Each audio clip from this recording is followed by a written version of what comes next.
Well, good morning, Winfrey Church.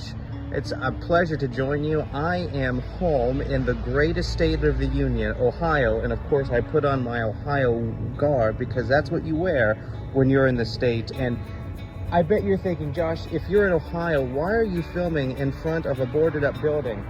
Well, this building means a lot to me because this is the building where I attended church when I was a real little kid. And this is the church my grandmother would take me faithfully every Sunday to come to church. And this is the first church that let me preach. And a few months ago, they had an electrical fire.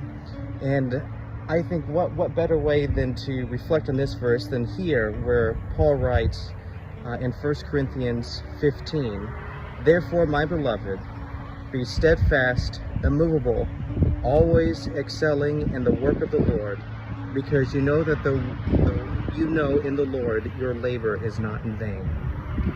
You know, I often think when I was a kid, when my grandmother would come each Sunday and pick me and my older brother up and bring us to church, she had a dread every time she'd come out of Sunday school class because I'd be sitting in the superintendent's office because I got kicked out of Sunday school class for being such a rotten child.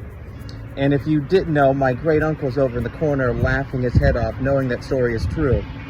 And yet, each Sunday she faithfully came and would pick me up and bring me here, and it was at this church I encountered Christ.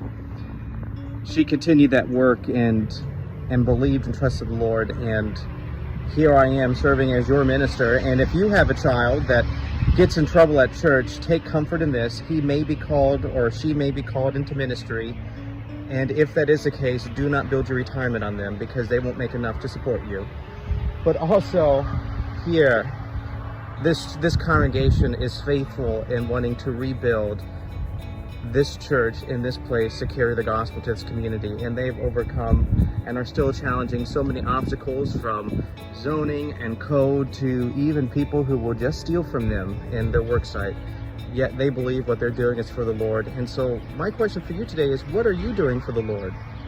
And what things can you continue to do that's excellent for Him and the service of His kingdom, trusting in His steadfastness that He will provide? I hope that God leads you to where He wants you. I'll see you soon. Bye.